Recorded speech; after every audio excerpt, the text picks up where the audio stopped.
We would like to welcome Dr. David Rutstein, the Secretary General of the Baha'i International Community. Please, Doctor, if you can join us on stage. Thank you.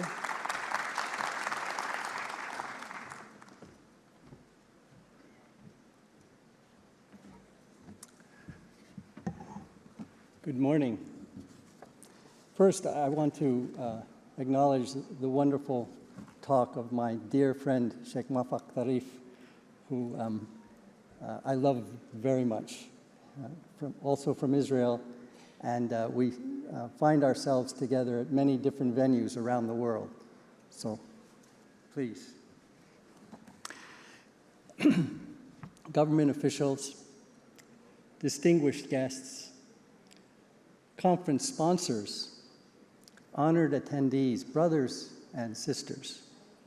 I'm delighted to be here to share with you some thoughts on behalf of the Baha'i International Community on the role of youth in fostering spiritual principles to build a unified global community.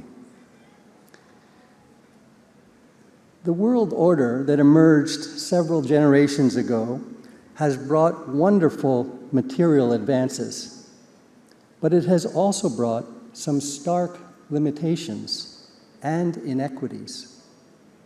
Nationalism, racism, ethnic conflict, religious animosity, environmental degradation, and economic disparities weigh heavily on the hearts of many. We see a decline in basic decency, good faith dialogue, and trustworthiness.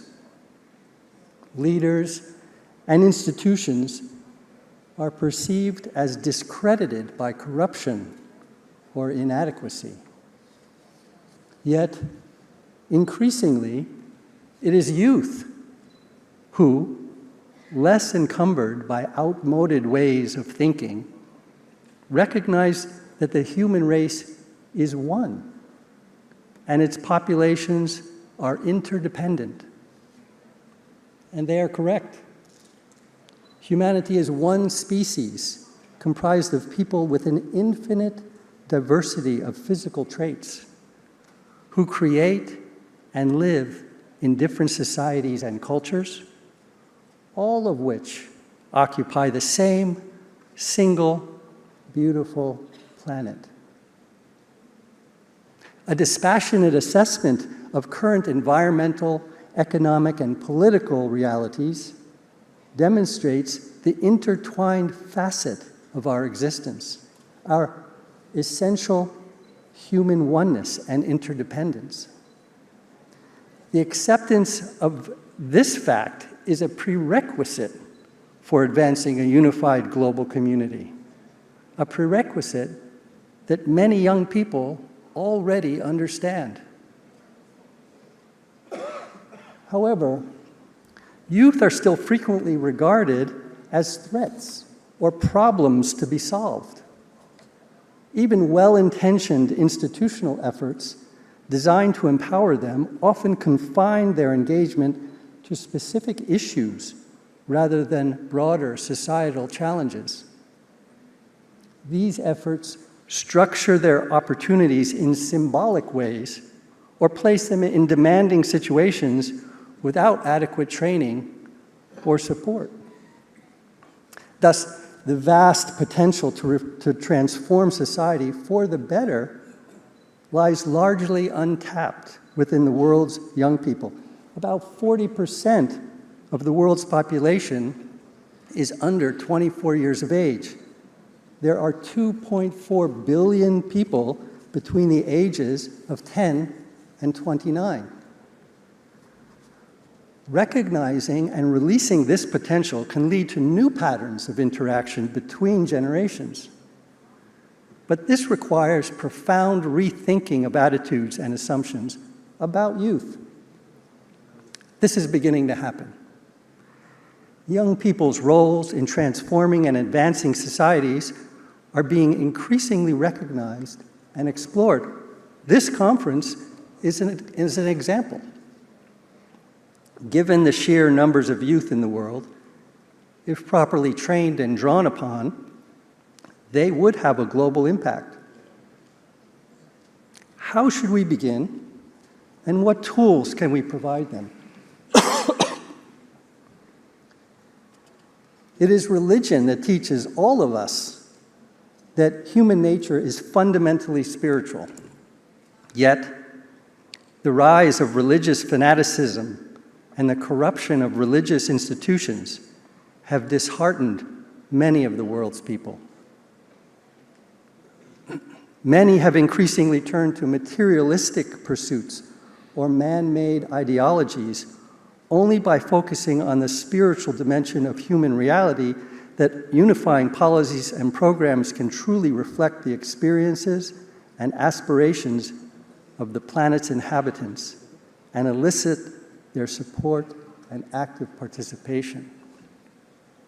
Baha'u'llah, the prophet founder of the Baha'i faith, stated, "Religion is the greatest of all means for the establishment of order in the world and for the peaceful contentment of all that dwell therein." And referring to its absence or corruption, he wrote, "Should the lamp of religion be obscured, chaos and confusion will ensue, and the lights of fairness, of justice, of tranquility and peace cease to shine." The core spiritual principles held in common by the world's religions, which emanate from the same divine source, contain within them the primary means for the reconciliation and advancement of the earth's people. The leaders of religion can be the chief promulgators of these concepts. They can inspire and encourage others. They can promote hope and joy. They can help others to see the wonders of the physical world as reflections of spiritual truths. And they can help all of us to recognize love as the fundamental, unifying property of existence. At the same time, it cannot be denied that the power of religion has also been perverted, often by its leaders, to turn neighbor against neighbor.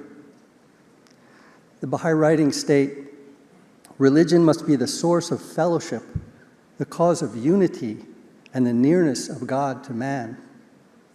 If it rouses hatred and strife, it is evident that the absence of religion is preferable." So long as religious animosities are allowed to destabilize the world, it will be impossible to foster a unified global community. Thus, we all have a profound responsibility to prevent and help populations overcome such animosities. We all must push forward in building a unified global community, but the youth, accepting of diversity and endowed with unceasing energy, must take this effort to new heights. But how do we ensure that youth, especially girls, have sufficient opportunities? To eliminate religious, ethnic, gender, and national prejudices, we need capable young leaders, male and female, who have been liberated from antiquated ways of thinking. And we need them in the hundreds of thousands, not just in the dozens. How can entire populations, not just a few motivated individuals, function as effective actors shaping their society's aspirations and development? The Baha'i community has explored these questions through community-based initiatives in which training is crucial. Initiatives that serve the wider community, not just Baha'is. In fact, Baha'i participants are a minority of the young adolescents involved. These initiatives include training in basic skills, modern technologies, and productive disciplines. but they also foster attitudes and convictions about the kind of individuals youth can and wish to become, contributors to a peaceful and just world. Experience shows that when youth of diverse backgrounds explore moral purpose over time, while aspiring to be of service to society, they develop resilience, avoid cynicism, and project hope despite adversity. These qualities sustain social change efforts for the long term.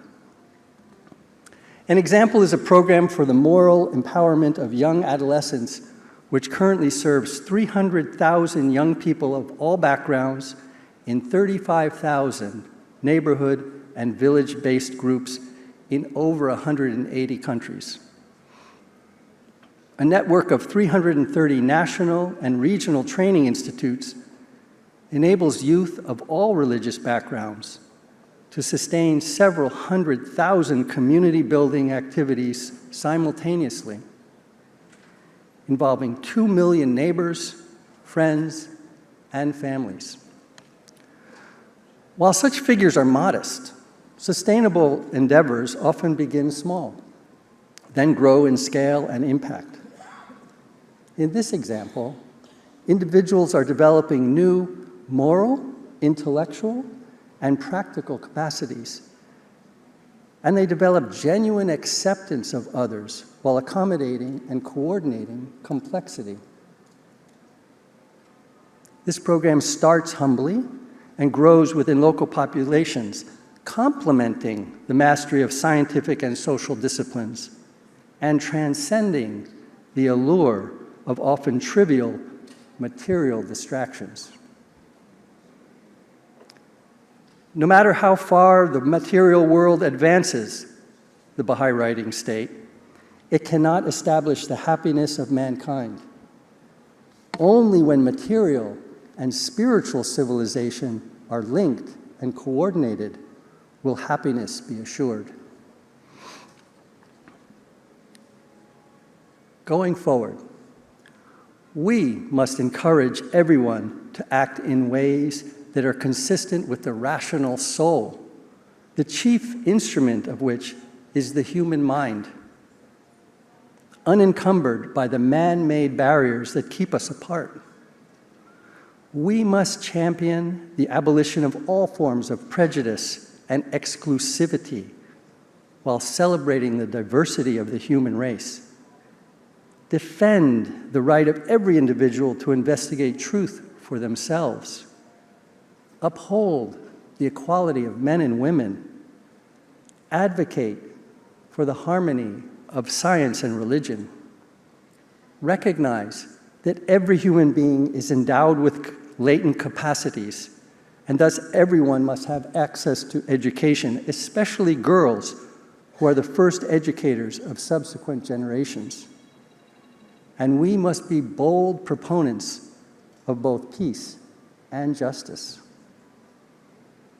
Baha'u'llah's statement that all people are created to carry forward an ever-advancing civilization implies that we all have the responsibility to contribute to the peace, prosperity, and unity of the entire human family.